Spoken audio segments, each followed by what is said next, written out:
Suryo kembali memacu sepeda motornya dengan kecepatan sedang. Sementara Joko yang duduk di belakangnya terlihat sibuk mencari rute via aplikasi seluler. Sudah 3 kali dia mencari jalan keluar, namun hasilnya tetap nihil. Joko pun menjadi gusar dan juga kesal lantaran aplikasi Maps pada handphonenya malah menggiring kedua pemuda tersebut masuk ke dalam hutan. Kalau saja tidak tersesat, mungkin sudah dari sejam yang lalu mereka tiba di villa yang akan disurvei. Cahaya senjing suram tampak menerobos dari celah dedaunan, barangkali itu menjadi pancar penghabisan sebelum sang surya tenggelam di balik cakrawala. Jok, gimana? Udah ketemu belum jalan keluarnya? Tegur Suryo. Belum, Sur. Udah gas aja terus, balas Joko. Gas aja terus gimana sih? Kalau jalurnya aja belum ketemu tapi main gas, yang ada kita malah tersesat lebih jauh lagi ke dalam hutan. Ini juga lagi usaha, Sur. Emang dasar mapsnya aja yang brengsek. Kita mau survei villa malah diarahinnya ke tengah hutan. Sial, umpat Joko. Suryo yang sudah frustasi hanya bisa geleng-geleng kepala. Hatinya kian dongkol sebab perjalanan mereka jadi terhambat oleh hal teknis. Tak pernah terfikirkan jika hari itu dia dan Joko akan kemalaman di dalam hutan. Sebentar lagi maghrib nih. Kalau kita belum juga keluar dari sini gimana nih? Tanya Suryo yang mencoba mencairkan suasana. Ya pokoknya diusahain. Jangan sampai kena maghrib di sini. Masalahnya kejadian kayak gini benar-benar di luar rencana kita. Jawab Joko. Suryo menganggukkan kepala. Meski sebenarnya bukan itu jawaban yang diinginkan, ia pun kembali fokus ke jalur setapak yang kiri kanannya ditumbuhi semak.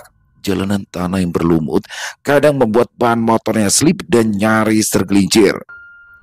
Dari dalam hutan mulai terdengar suara serangga yang bersahutan. Kesenyapan itu terusik oleh deruk knalpot motor metik yang dinaiki Suryo dan Joko. Alhasil, kegaduhan tersebut membuat satwa hutan bersembunyi di balik rimbunan. Sontoloyo, pekik Joko. Suryo yang mendengar umpatan tersebut segera saja menghentikan laju motor metiknya. Buru-buru Suryo melengos ke belakang ke arah Joko. Tampak wajah Joko jadi kusut dan cemberut. Kenapa? Tanya Suryo kebingungan. HP ku lobet, celetuk Joko sembari memperlihatkan smartphone-nya yang mati kehabisan baterai. Gusti, indah betul hari ini. Suryo menepuk jidat sendiri. Gila gak tuh? Lagi tersesat di hutan kayak gini, tahu-tahu handphone kehabisan baterai. Jancok, Joko menyaut dengan ekspresi penuh kekecewaan. Suryo pun tak bisa menyembunyikan amarah dan kegusaran di dadanya. Tanpa bantuan Maps, tentu mereka akan semakin sulit menemukan jalan keluar. Praktis, sekarang mereka hanya bisa mengandalkan naluri atau intuisi masing-masing. Udah Sur, tancap gas lagi aja. Kamu ikutin aja kemana jalur ini arahnya. Mudah-mudahan kali ini arahnya benar, perintah Joko yang dengan segera dibalas oleh anggukan oleh Suryo. Mesin motor Suryo kembali meraung, menyusuri jalur yang tampak di hadapan mata. Tak ada petunjuk arah maupun percabangan yang ditemukan di sepanjang perjalanan. Sementara itu, angkasa telah mengenakan jubah kelamnya. Tak ada lagi pancar jingga yang tersisa dari balik awan kecuali pekat gulita. Kidung serangga menyeruak dari berbagai penjuru hutan. Kali ini terdengar lebih nyaring dari sebelumnya.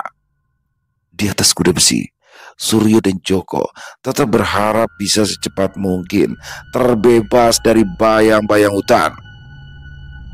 Hal yang ditakutkan pun menjadi kenyataan. Hari telah lewat senja sejak 20 menit yang lalu. Namun tak juga keduanya berhasil keluar dari dalam hutan. Andai saja mereka tidak sepenuhnya mengandalkan aplikasi penunjuk arah, barangkali saat ini Suryo dan Joko sudah dalam perjalanan pulang ke rumah. Waduh, celaka Jok. Lampu indikator bensinnya udah kedip-kedip. Suruh Suryo dengan nada panik. Terus kenapa? Joko menyaut. Terus kenapa lagi? Ya itu berarti bensinnya mau habis. Malah pakai nanya kenapa. Timpal Suryo kesal. Waduh, kalau sampai bensin habis mati Tidak, sekarang aja kita nggak tahu lagi ada di mana. Sedangkan jalan keluar aja masih belum juga kelihatan. Lanjutnya lagi. Sabar, sabar. Terus aja fokus ke jalur yang kelihatan. Gue yakin bakal ketemu jalan keluarnya. Joko berusaha menenangkan kawannya itu. Suryo enggan menanggapi kata-kata penenang yang keluar dari mulut Joko. Dia sudah tidak sabaran, ingin sesegera mungkin bersua dengan jalan raya atau perkampungan. Kesunyian dan kegelapan di dalam hutan benar-benar nyaris membuat nyali dan keteguhan hatinya runtuh. Tiba-tiba saja suara mesin motor terdengar tersendat. Demikian juga dengan lampu utama yang mulai berkedip-kedip. Buru-buru Suryo menarik tuas gas dalam-dalam agar mesin motor itu tetap menyala. Namun tak ada deru panjang yang terdengar sekalipun. Suryo sudah berkali-kali menggeber tuas motornya. Ya, kendaraan tersebut mendadak mati. Tentu saja, hal ini membuat perasaan Suryo dan Joko semakin kacau. Buru-buru, Suryo meminta Joko untuk turun. Ia lantas menggoyang-goyangkan kendaraan tadi, lalu mencoba menyela engkol motornya. Ah, sial, gak nyala-nyala juga di motor, umpat Suryo. Aduh, Sur, masa iya kita kedampar di tengah hutan kayak gini? Celetuk Joko. Ah, udah, jangan cuma bisa gerutu. Ini semua juga gara-gara kamu, gak becus baca map. Jadi aja kita nyasar ke masuk hutan. Mendapat tudingan tidak mengenakan seperti itu. Joko jelas tidak bisa menerima, hatinya panas. Sehingga ia sudah tidak lagi memperdulikan keadaan di sekitarnya. Kok kamu malah nuduh aku sih? Jelas-jelas mapnya ngarahin kita masuk hutan, balas Joko sembari mengarahkan telunjuknya ke wajah Suryo. Sialan lu ya. Gak usah pakai nunjuk-nunjuk muka dong. Suryo menepis telunjuk Joko dengan kasar. Adu mulut terjadi antara kedua pria tersebut. Hutan yang gelap jadi wahana saling lempar kesalahan. Kasihan satwa hutan dan jangkrik yang harus terusik oleh suara pekik yang berisik. Niat semula yang ingin secepatnya menemukan jalan keluar justru terhambat oleh pertunjukan ego yang meluap tak terkendali. Berhenti. Teriakan tadi mampu menghentikan perseteruan yang terjadi antara Suryo dan Joko. Andai saja itu tak terjadi, barangkali keduanya sudah terlibat baku hantam tak terkendali. Siapa kalian? Mau apa kalian berisik di tempat ini? Tegur suara itu lagi. Suryo dan Joko memalingkan wajah ke arah di mana suara tersebut bersumber. Dengan mengandalkan ketajaman penglihatan masing-masing, keduanya pun bisa melihat sesosok bayangan di dekatnya. Dari suaranya jelas dia adalah seorang pria, tapi keterbatasan indera membuatnya sulit untuk mengungkap identitas sosok tersebut. Bapak siapa ya? Tanya Suryo. Seharusnya saya yang bertanya seperti itu. Siapa kalian? Dan sedang apa kalian di sini? Orang tadi balik bertanya. Nama saya Suryo dan teman saya ini namanya Joko. Kami berdua tersesat dan sekarang motor kita kehabisan bensin. Beruntung berjumpa dengan Bapak di saat genting seperti ini. Jelas Suryo. Beruntung? Apanya yang beruntung? Tempat ini sangat jauh dari pemukiman. Bagaimana kalau saya punya maksud tidak baik terhadap kalian? Apakah kalian masih menganggap itu sebagai keberuntungan? Suryo dan Joko sama-sama menelan ludah mendengar ucapan orang tadi. Keduanya sadar tak seharusnya mereka percaya begitu saja dengan orang yang sama sekali tidak dikenal. Suasana hening akibat Suryo maupun Joko terdiam. Rasa canggung itu rupanya dengan mudah bisa dibaca oleh orang tadi. Ia pun terkekeh dan mengucapkan sesuatu. Kenapa kalian diam? Takut? Kalian takut kalau saya orang jahat? Suryo dan Joko tidak menyaut. Rasa waspada dan khawatir kian menggeliat menguasai alam pikir keduanya. Sambil berjalan mendekat, kembali orang itu berkata, dengar anak muda, tidak seharusnya kalian berada di sini. Ini adalah tempat yang terlarang untuk dikunjungi. Namun karena ini merupakan ketidaksengajaan, maka saya bisa memaklumi. Sekarang marilah ikut dengan saya. Suryo melirik ke arah Joko. Demikian juga sebaliknya, keduanya terpaku dan tak tahu apa yang harus dilakukan. Bagaimana jika orang itu benar-benar punya niat tidak baik? Pikirnya. Mau ikut atau tidak? Kalau memang kalian ingin mati diterkam binatang buas, silakan berdiam diri di sini. Tegurnya lagi. Tak ada pilihan lain selain mengikuti opsi yang ada. Suryo berharap ajakan orang itu tidak semenyesatkan aplikasi penunjuk arah yang justru menggiring mereka ke dalam hutan. Perlahan-lahan, Suryo mulai mendorong motor metiknya mengikuti orang tersebut, sementara Joko ada di barisan paling belakang. Pikiran yang kalut dan takut masih terus berkecamuk sepanjang perjalanan. Tak ada kata-kata yang terlontar meski untuk sekedar berbahasa basi. 15 menit berlalu, sampailah Suryo dan Joko di depan gubuk beratap ijuk. Orang tadi segera menjejak 3 buah anak tangga. Tak beberapa lama terdengar suara derit pelepuh bambu yang terinjak. Pintu terbuka, orang itu beranjak ke dalam gubuk. Kurang dari semenit, 2 batang lilin pun menyala. Seketika suasana di dalam ruangan tersebut jadi rembang oleh cahaya seadanya. "Silakan masuk," ujar orang itu. Keraguan sedikit memudar. Suryo dan Joko akhirnya memberanikan diri masuk ke dalam gubuk tersebut. Kedua lelaki tadi melepaskan alas kaki mereka di depan pintu. "Assalamualaikum," ucap Suryo dan Joko berbarengan. Tak ada sahutan kecuali suara tawa si pemilik gubuk yang terdengar kurang sedap di telinga. Sambil terkekeh, orang itu mengucapkan sesuatu. "Tidak perlu ucapkan salam. Toh tidak ada siapa-siapa lagi di gubuk ini selain saya. Ayo masuk, taruh barang-barang kalian di pojok." Suryo menuruti perintah orang itu. Ia lantas meletakkan tas lempangnya di sudut ruangan. Demikian juga dengan Joko. Setelah itu, sang tuan rumah mulai mempersilahkan kedua tamunya itu untuk duduk. Di bawah penerangan yang temaram, Suryo dan Joko bisa melihat samar-samar raut wajah orang tersebut yang sudah cukup berumur. "Coba ceritakan, bagaimana kalian bisa nyasar ke dalam hutan ini?" tanya orang itu. Suryo yang rasa canggungnya pudar mulai berani menuturkan kisahnya hingga sampai tersesat di dalam hutan. Dia berkisah dari A sampai Z kepada orang tua itu. Kadang-kadang Joko menyela setiap ada bagian yang menurutnya belum lengkap diceritakan. Si pemilik gubuk itu menyimak dengan serius sampai akhirnya Suryo menyudahi kisahnya. "Sebenarnya tidak ada yang salah dengan kalian. Jalur yang kalian tempuh itu sudah benar," ucap orang tua itu. "Tapi sepertinya ada yang dengan sengaja menyesatkan kalian hingga masuk ke dalam hutan ini," sambungnya lagi. Wajah Suryo dan Joko menegang, sekalipun mereka tidak tahu siapa pihak yang dengan sengaja membuat mereka tersesat ke dalam hutan. Memangnya siapa yang sengaja membuat kami tersesat? Oh ya, kalau tidak keberatan, nama bapak siapa ya?" tanya Suryo. "Panggil saja saya Ki Sagara," jawab orang tadi. "Mengenai siapa yang sengaja menyesatkan kalian kemari, tentunya bukan dari bangsa manusia." Kembali, Suryo dan Joko terperanjat mendengar keterangan dari Ki Sagara. Jelas, ini sudah memasuki ranah di luar jangkauan nalar manusia. Namun masalahnya, baik Suryo ataupun Joko sama-sama tidak memiliki wawasan berbau klinik. "Maksud Ki Sagara, kami itu dibuat tersesat sama setan," ucap Joko terbata-bata. Sontak Ki Sagara tergelak sedemikian keras. Suryo dan Joko saling bertatapan melihat kelakuan Ki Sagara yang cukup membuatnya kebingungan.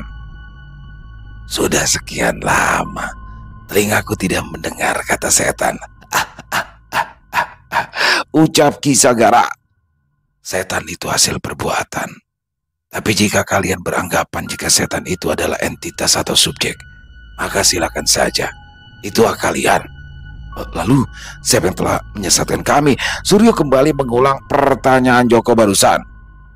"Siapa lagi kalau bukan siluman penghuni hutan ini?" balas Ki Sagara santai. "Siluman? Memangnya di hutan ini ada silumannya ya?" cakap Joko. "Pertanyaan bodoh. Yang namanya siluman jelas ada di mana-mana. Tapi ini semua gara-gara kalian juga. Sudah tahu apa yang menyebabkan kalian dibuat tersesat ke dalam hutan ini, tanya Ki Sagara seraya menatap satu persatu ke arah Joko dan Suryo. Sudah bisa diduga olehnya, baik Suryo ataupun Joko sama-sama menggelengkan kepala. Ki Sagara lagi-lagi terkekeh melihat keluguan kedua tamunya. Kalian ini benar-benar polos atau memang aslinya bodoh? Hah? Mau tahu apa penyebabnya? Benda yang berada di dalam tas kalian adalah penyebabnya, kata Ki Sagara sembari menunjuk ke arah tas milik Joko. Dengan serempak, pandangan kedua lelaki itu pun tertuju pada tas gembok yang dibawa oleh Joko sejenak. Keduanya tampak seperti sedang memikirkan sesuatu, namun dengan segera Suryo bertanya kepada Joko, memangnya apa di dalam tas kamu isinya, Jok? Anu, di dalam tasku isinya rokok sama daging kambing, jawab Joko. Hah? Daging kambing? Masih mentah? Tanya Suryo lagi dengan nada meninggi. Iya, masih mentah. Tadi beli di pasar sebelum kamu datang.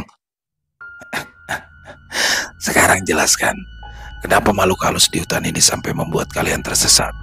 Itu dikarenakan masih ada darah pada dagingnya. Lantas, siluman mana yang bisa tahan dengan aroma amis darah? Jelas itu adalah bau kesukaan mereka, terang Ki Sagara. Bego banget sih lu, Jok. Ngapain pakai bawa segala daging mentah? Umpat Suryo. Tadinya habis survei, pikiran mau mampir ke rumah kakak. Minggu lalu saya sudah janji mau beli daging kambing. Joko menyaut. Astaga, Joko. Suryo 3 kali menepuk jidatnya. Jadi percuma saja kalian mencoba keluar dari hutan ini. Mereka sudah terlanjur mengikuti kalian sampai kemari. Aroma darah telah mengundang bangsa siluman berdatangan. Jadi apa yang harus kami lakukan ya, Ki? Tanya Suryo dengan wajah memelas. Apa buang aja daging kambingnya? Bukannya itu yang mereka inginkan, timpal Joko. Dibuang atau tidak, sekarang risikonya akan tetap sama. Kalian tetap tertawan juga di sini. Persiapkan mental kalian untuk menyambut malam yang panjang, kata Ki Sagara sambil mengusap janggut putihnya yang panjang menjutai. Coba apa lagi ini, ucap Suryo sembari menjatuhkan tubuhnya ke lantai. Ki Sagara tersenyum geli melihat rasa frustasi yang dialami oleh Suryo. Sementara itu Joko hanya bisa melongo di sudut ruangan. Ia sama sekali tidak mengira jika benda yang dibawanya itu justru menjadi malapetaka. Waktu terus berjalan. Malam terasa sangat lama. Sejauh ini baik Suryo maupun Joko sama-sama belum mendapatkan gangguan apapun. Tidak ada suara atau penampakan yang menakutkan. Meski gelisah tak terbantahkan, namun akhirnya mereka kalah juga oleh rasa lelah. Dibuai udara dingin dan nyanyian satwa hutan, keduanya pun terlelap. Menjelang tengah malam, terdengarlah suara ketukan pintu yang membuat Suryo dan Joko terbangun. Mata mereka mengerjap berkali-kali. Rasa kantuk belum juga tuntas, namun mimpi sudah lebih dulu kandas. Pintu diketuk sekali lagi. Kali ini terdengar lebih keras. Suryo merayap, bermaksud ingin mengintip dari balik pintu, namun dengan sigap tangan Ki Sagara mencekal bahunya. Suryo terkejut. Ia baru sadar ternyata pria tua itu masih berada di posisinya semula. Ki Sagara menggelengkan kepala, memberikan isyarat agar Suryo tidak melanjutkan niatnya itu. Suryo urung mengintip dan memilih menjauh dari daun pintu. Sagara, biarkan kami masuk. Jangan kau kuasai sendiri makanan itu. Terdengar suara misterius dari balik pintu. Suryo menatap Ki Sagara yang masih bersila sambil melinting rokok kawungnya. Kedua orang itu bingung. Kenapa Ki Sagara tampak biasa-biasa saja, tak ada ekspresi ketakutan yang terpancar pada wajahnya. Apakah Ki Sagara sudah terbiasa dengan situasi janggal seperti ini? Pikir mereka. Sagara, buka pintunya. Kau pikir kami bisa tahan dengan aroma ini, ha? Kata suara itu lagi. Ya, segera buka pintunya Sagara, sahut yang lain. Pelan-pelan Joko mendekat ke arah Ki Sagara dengan suara yang nyaris tak terdengar. Ia pun membisikkan sesuatu. Siapa itu, Ki? Kisagara tetap asyik dengan lintingan tembakau di tangannya. Ia sama sekali tidak tertarik dengan pertanyaan tadi. Dengan sabar, Joko menanti respon dari Kisagara. Setelah didapatnya 2 lintingan, barulah Kisagara membalas pertanyaan itu. Yang barusan itu adalah demit alas. Itu sebabnya saya melarang untuk mengintip keluar, kecuali jika kalian memang ingin mati. Wajah Suryo dan Joko menegang. Keringat dingin mulai bermunculan dari balik pori-pori kening. Sementara itu, Kisagara tetap berlaku santai dengan kepulan asap yang menyembur dari lubang hidung dan mulutnya. Sagara, ayolah, jangan terlalu serakah. Kami sudah tidak kuat menahan bau ini. Buka! Suara dari luar terdengar lagi bersamaan dengan ketukan pintu. Tok, tok, tok. Tok, tok, tok. Bagaimana jika aku menolak membuka pintu? Sahut Kisagara enteng. Sagara, jangan sok jadi pahlawan. Ingatlah, bukan dirimu yang menjebak mereka masuk ke sini. Enak sekali kau ingin menguasai makanan itu sendirian. Balas suara lain yang terdengar lebih menakutkan. Kalian pikir aku bodoh? Aku tahu akal kalian. Setelah mengambil makanan itu, kalian juga akan mengambil nyawa kedua orang ini, kan? Jawab Kisagara. Kini, dari luar gubuk terdengar suara tawa yang bersahutan seisi hutan Rio. Oleh gelak tawa menyeramkan yang membuat bulu kuduk berdiri. Dedaunan bergemerisik, pepohonan bergoyang-goyang sepanjang tawa tadi menggema. Kau memang pintar, Sagara, tapi bersikap seperti itu tentu bukan keputusan bijak. Sekarang cepat buka pintunya atau kami akan masuk secara paksa, tegas suara yang lain dengan nada mengancam. Ambil sendiri kalau berani. Hardik Sagara seraya memasang kuda-kuda. Keparat kau, Sagara. Tanpa menunggu lama, tiba-tiba saja angin kencang datang, menyapu pelataran gubuk ranting beserta daun-daun kering berterbangan. Kini angin tersebut mulai menghantam dinding gubuk, membuat bangunan ringkih itu berguncang hebat bagai hendak tercerabut dari kedudukannya. Suryo dan Joko ketakutan. Keduanya hanya bisa berlindung di pojok ruangan sambil berpelukan. Angin semakin kencang menderu, menciptakan gemuruh tak berkesudahan. Daun pintu bergetar. Entah sampai kapan benda itu bisa menahan gempuran angin yang maha dahsyat. Tak ingin tempat bernaungnya digempur terlalu lama, Kisagara pun segera berdiri dengan wajah penuh amarah. Saya akan keluar untuk mengatasi mereka. Tetap di sini. Jangan pernah membuka pintu apalagi coba melarikan diri. Mereka akan memburu kalian. Dan kalian tidak akan berhasil keluar dari hutan ini sampai pagi datang. Ucap Kisagara tegas. Kalian percaya Tuhan? Kalau iya, berdoalah agar besok pagi kalian masih bisa bernapas. Imbunya lagi. Tanpa mengharap jawaban dari kedua tamunya itu, Kisagara pun segera mencelat keluar buru-buru. Suryo menutup pintu dan menahan dengan punggungnya.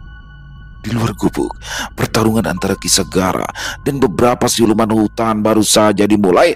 Berkali-kali kilatan cahaya putih menyambar pepohonan. Dahan yang terkena cahaya tersebut akan hangus terbakar atau tumbang. Suara ledakan menggema di area sekitaran gubuk.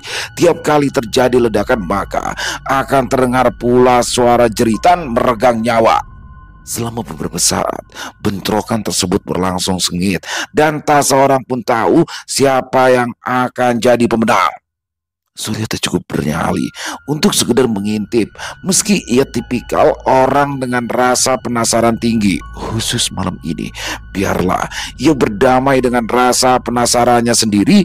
Di pojok ruangan yang remang, Joko tak henti-henti membaca sholawat di tengah kondisi yang menurutnya gawat. Suara lengkingan panjang menyeruak di tengah kegelapan. Joko dan Suryo tak tahu itu jeritan siapa dan hanya bisa menerka dalam pikiran masing-masing. Setelah suara melengking itu berakhir, suara tawa menggelegar. Tiba-tiba terdengar. Suryo khawatir jangan-jangan Kisagara telah kalah atau binasa. Seandainya Kisagara sampai tumbang, tentu kondisi mereka akan semakin tidak menguntungkan. Menunggu dengan perasaan cemas bukanlah hal yang menyenangkan. Hal itulah yang saat ini tengah dialami oleh Joko dan Suryo. Di luar, kondisi memang telah sunyi. Tak ada lagi tanda-tanda pertarungan yang bisa tertangkap indera manusia. Namun yang lebih meresahkan, Ki Sagara belum juga kembali ke dalam gubuk. Sur, kenapa Ki Sagara belum balik ya? Bisik Joko. Ya mana aku tahu. Dia kan cuma nyuruh kita untuk tetap di sini sampai pagi. Jawab Suryo. Terus gimana kalau orang tua itu kalah atau mati ya? Udah jangan mikir macam-macam. Kita tungguin aja dulu. Mudah-mudahan dia selamat. Tegas Suryo. Aku nggak mau mati konyol Sur. Lebih baik daging sialan ini kita lempar aja keluar ya. Biar demit-demit itu saling rebutan. Lalu kita kabur dari hutan laknat ini. Mendengar penuturan Joko yang terkesan putus asa, Suryo naik pitam dan mengecam keras keputusan sembrono itu. Gila lu ya Jok. Udah bawa masalah, sekarang malah pengen cari mati. Kalau lu emang pergi dari sini, pergi aja sendiri. Jelas-jelas Ki Sagara ngelarang kita keluar. Yakin kamu mau di sini? Lalu apa ucapan Ki Sagara bisa dipercaya sepenuhnya? Kita yang gak kenal sama dia. Belum sempat Suryo menanggapi kata-kata Joko, tiba-tiba ada yang mengetuk pintu dari luar.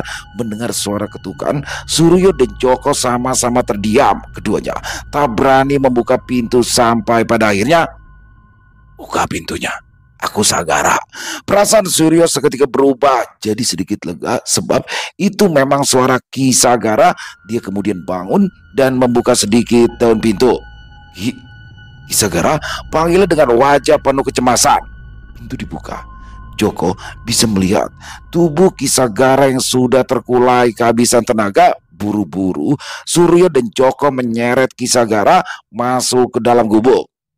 Joko tak sempat mengamati keadaan di luar lagi sebab dia langsung menutup pintu dan menguncinya, sementara Suryo tak bisa menyembunyikan kepanikannya saat mengetahui kondisi Ki Sagara yang tidak berdaya. Joko menyandarkan tubuh Ki Sagara pada dinding bilik lalu memberinya minum.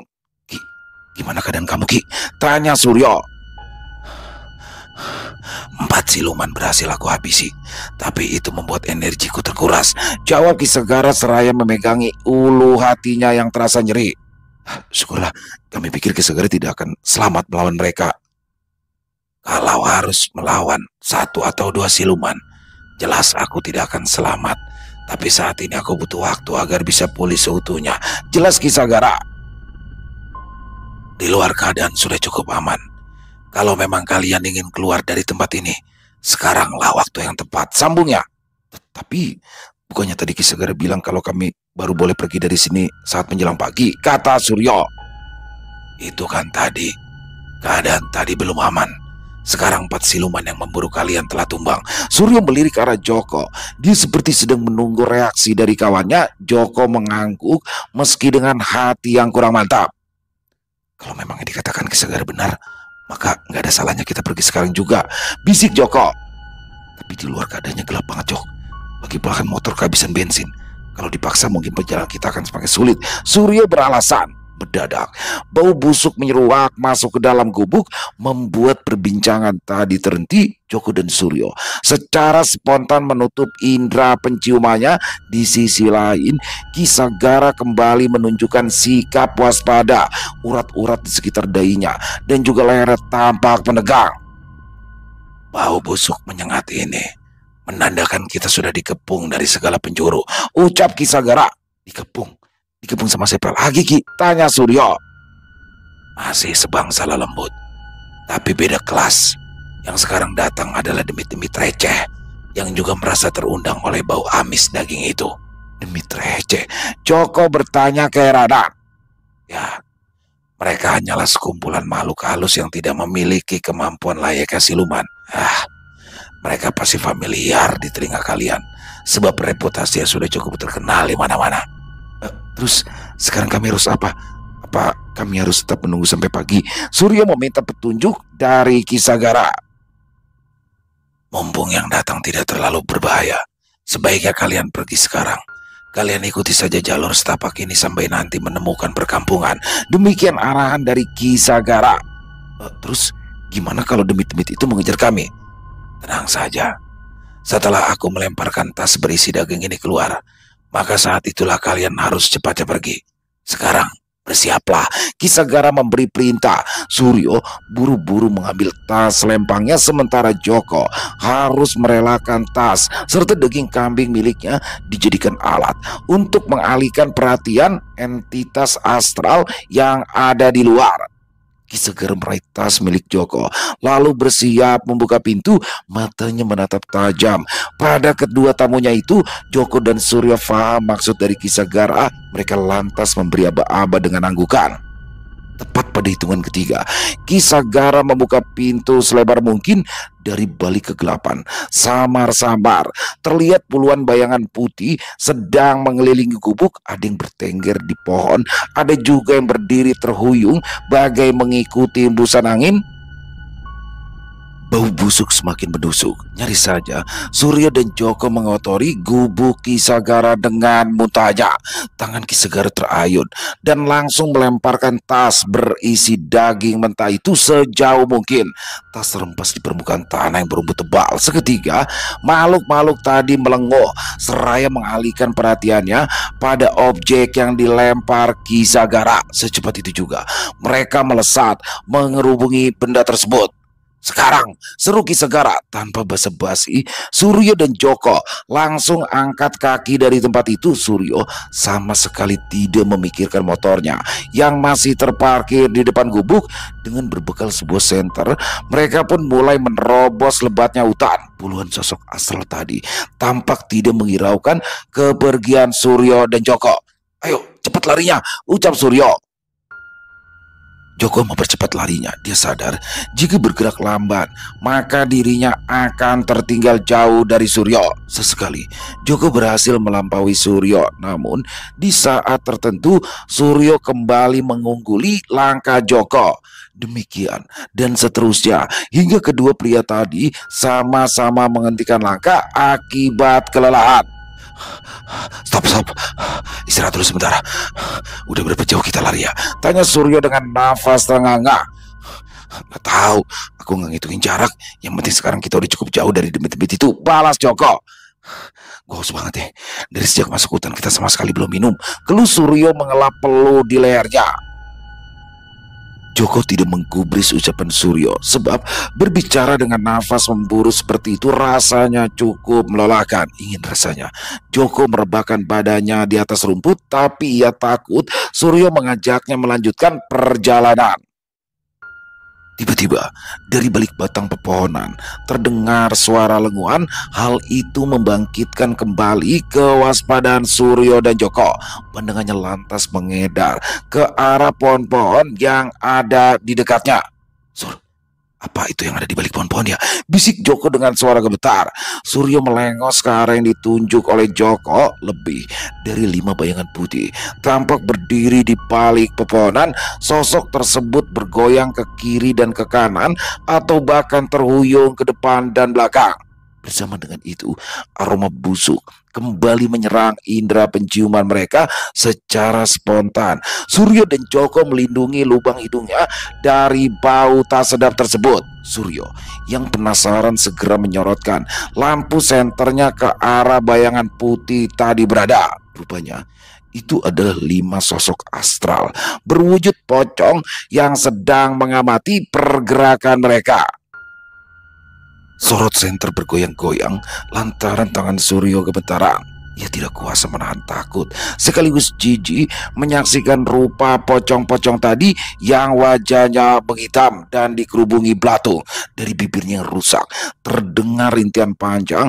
Cairan kuning pekat layaknya nanah menetes dari sudut mulut. Mata sebagian makhluk tersebut keluar seperti ingin copot. "Sur, jangan disenter terus-terusan. Kita gerak aja pelan-pelan sambil terus jauh," bisik Joko sambil menarik kaos Suryo. Suryo berdurut.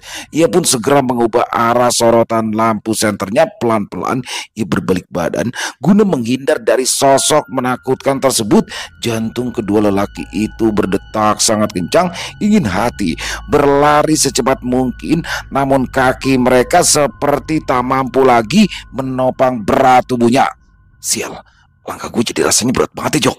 "Sama, udah, ayo terus saja jalan pelan-pelan sambil baca doa. Aku yakin mereka cuma ganggu secara visual aja," saut Joko yang berusaha tetap tenang. Kali ini Joko mengambil alih posisi terdepan. Ya, Joko memang pribadi yang lebih religius ketimbang Suryo. Sambil membaca doa, Joko mulai memimpin perjalanan yang menegangkan itu. Dari arah belakang, 5 sosok astral berbalut kafan tersebut tampak melompat-lompat mengikuti Joko dan Suryo. Suryo yang berada di barisan paling akhir pun berusaha menyerobot Joko. Tentu saja dia tidak ingin pocong-pocong tadi sampai berhasil mengejarnya. Santai aja, Sur. Jangan sampai mereka merasakan ketakutanmu. Toh pocong-pocong itu cuma ngikutin aja. Joko menegur Suryo yang mulai terlihat berlari serampangan. Gak mau. Gimana kalau ternyata mereka ingin mencelakai kita? Balas Suryo. Joko sebenarnya bisa saja meyakinkan Suryo jika pocong-pocong tadi tidak akan sampai mencelakainya. Tapi dia urung mengutarakan maksudnya itu lantaran ada sesosok kuntilanak yang tengah duduk di dahan pohon yang ada di hadapan mereka. Makhluk berambut panjang terurai itu memperdengarkan lengkingan tawa khasnya pada Suryo dan Joko. Suryo kembali dibuat terperanjat, kepalanya mendongak ke arah kuntilanak tadi hingga sosok tersebut memandangi mereka dengan tatapan dingin dan mengancam. Ketakutan mulai menjalar sampai-sampai jemari Suryo tak sanggup lagi memegang setar. Alat penerangan itu terjatuh, sedangkan Suryo dan Joko masih terpukau dengan penampakan hantu yang ada di depannya. Tawa cekikikan kuntilanak itu rupanya memiliki daya magis yang mampu membuat Suryo dan Joko terkesima dengan mulut menganga. Dari arah belakang, kelima pocong yang mengikuti Suryo dan Joko pun telah mencapai tempat tersebut. Hantu berbalut kafan tadi berdiri mengelilingi kedua pria itu. Satu diantaranya melompat lalu mendekatkan wajahnya ke wajah Joko. Mulut pocong itu terbuka, tampak lidah kehitaman berbau busuk yang menjulur serta meliuk-liuk. Entah apa yang akan terjadi pada Joko selanjutnya. Baik Suryo maupun Joko sama-sama mematung pasrah dengan mata terbelalak. Seberkas cahaya merah sekonyong-konyong melesat lalu menyambar pocong tersebut. Seketika terjadi ledakan yang menyebabkan makhluk astral itu terbakar dan bertransformasi menjadi gumpalan asap. Nyala kalian, demit-demit receh, ucap seseorang yang ada di balik kegelapan. Merasa terancam, kuntilanak dan pocong-pocong yang tersisa pun mencelat ke udara lalu menghilang. Kesadaran Suryo dan Joko berangsur-angsur pulih. Setelah sosok-sosok menakutkan itu pergi, Suryo terkurai lemas sampai-sampai Joko harus menahan tubuh kawannya itu agar tidak tersungkur mencium tanah. Dari balik pepohonan muncul sosok Kisagara. Ia lantas segera menghampiri Suryo dan Joko. Untung saja saya segera menyusul, ucap Kisagara. Apa yang terjadi barusan, Ki? Kenapa mendadak kami jadi nggak ingat apa-apa? Tanya Joko. Itu dikarenakan tawa kuntilanak tadi yang mampu mempengaruhi juga mengendalikan jagat pikiran. Makanya barusan kalian cuma bisa mematung tanpa bisa berbuat apa-apa. Tapi ini terjadi gara-gara kecerobohanku juga, jelas Kisagara. Hah? Maksudnya gimana ya, Ki? Kini gantian Suryo yang bertanya. Aroma darah dari daging mentah sepertinya masih menempel di pakaian temanmu itu, kata Kisagara seraya menunjuk Joko. Itu sebabnya ada beberapa yang mengikuti. Meski kemampuannya tergolong rendah, tapi kalau tujuannya ingin mencelakai tetap saja berbahaya. Kisagara mengakhiri keterangannya. Lantas sekarang kami harus gimana, Ki? Saya takut di depan sana masih ada kuntilanak atau pocong lainnya, celetuk Joko. Saya akan mengawal kalian sampai ke pemukiman penduduk. Tapi sebelumnya, kau lepas dulu pakaianmu itu. Jangan sampai aroma anjir yang menempel di pakaianmu kembali mengundang penampakan yang lain. Dibuang maksudnya? Joko kebingungan. Terserah. Selama kau masih memakai pakaian itu, mereka akan terus mengejar, sahut Kisagara. Joko menyanggupi persyaratan tadi. Tak mengapa dia harus kehilangan kaos pemberian adiknya daripada tak akan pernah bisa pulang lagi ke rumah. Joko kemudian melemparkan kaos tersebut ke arah jurang. Kisagara kemudian mengajak kedua orang tersebut pergi. Sekarang kalian ikuti aku. Suryo dan Joko lantas mengikuti Ki Sagara. Orang tua itu benar-benar piawai dalam mengambil jalur. Sekalipun ada percabangan, Ki Sagara dengan cepat bisa menentukan jalur mana yang harus ditempuh. Semakin lama, jalur yang dilalui jadi semakin melandai. Pepohonan berbatang tinggi menjulang pun semakin jarang.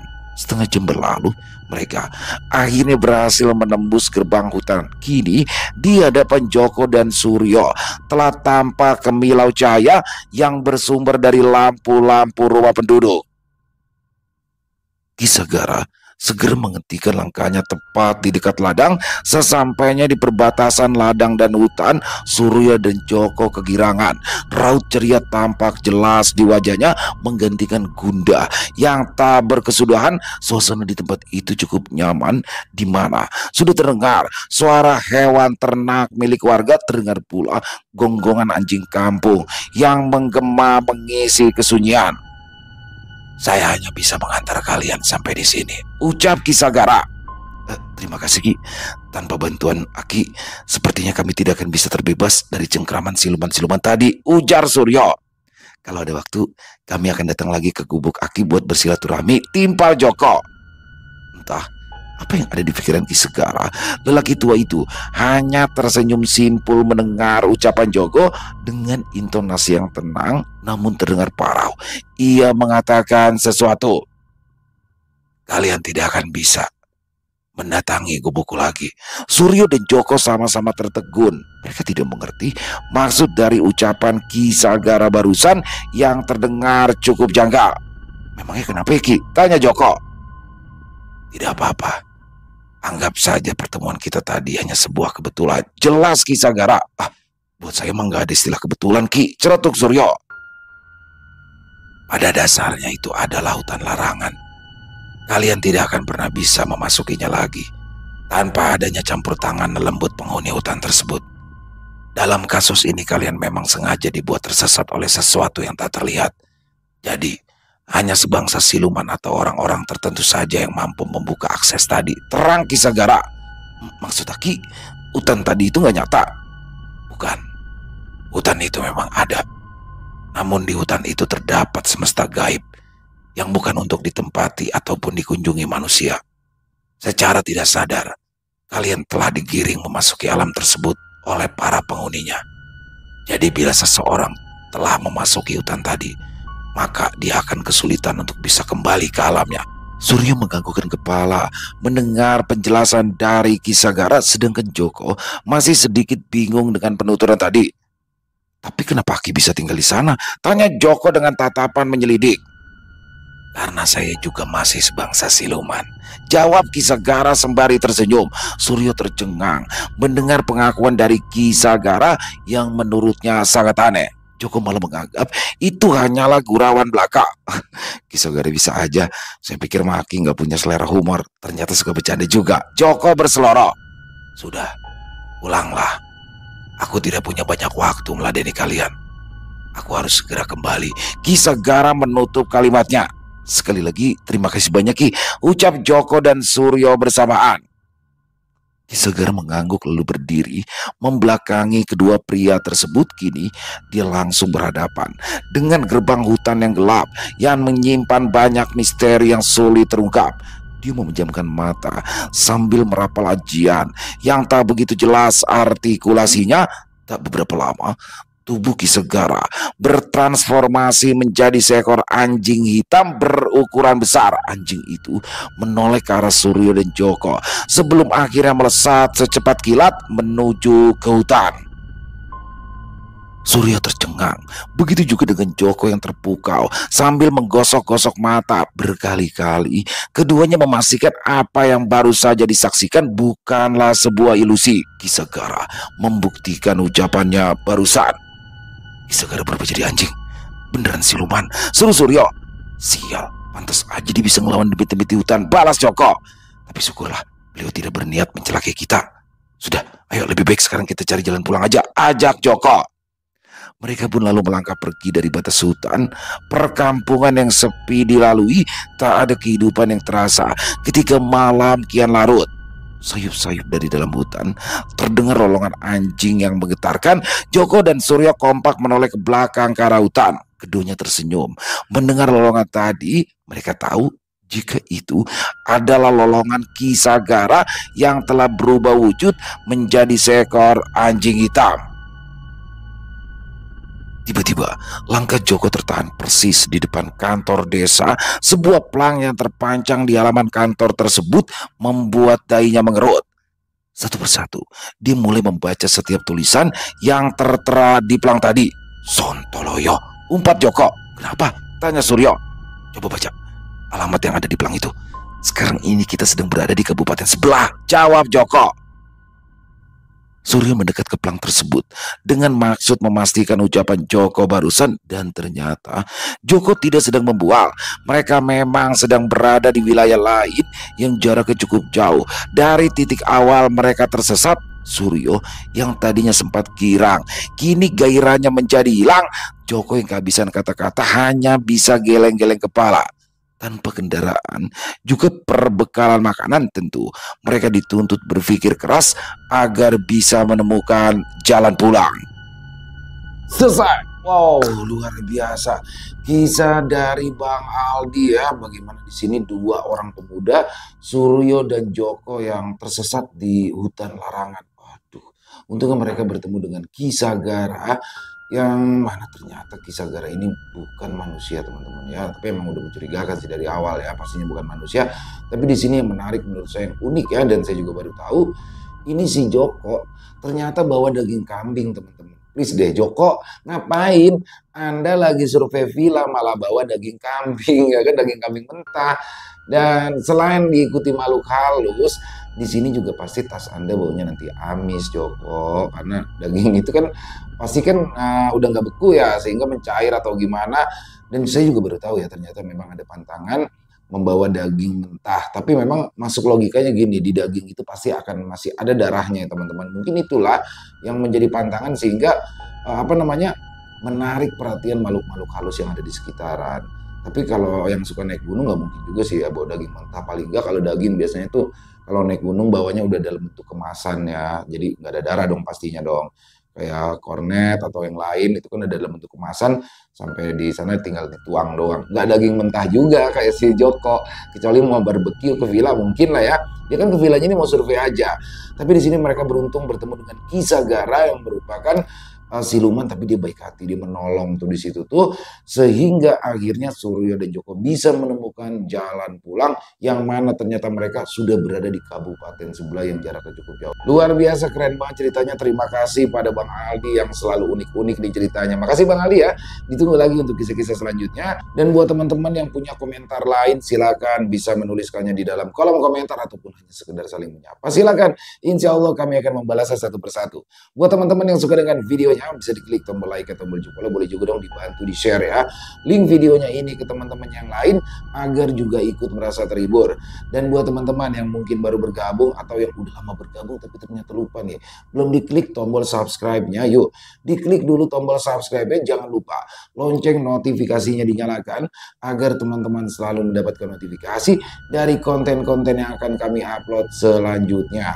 Dan untuk channel Lilo Bercerita kami upload setiap hari teman-teman ya, setiap malam jam 9 malam waktu Indonesia bagian Barat. Oh ya, buat teman-teman yang mungkin punya kisah horor misteri ya, yang diangkat dari kisah nyata, yang berdasarkan pengalaman pribadi, apabila mungkin berkenan dibawakan di channel kami, silakan bisa mengirimkannya ke nomor telepon kami yang ada di sini.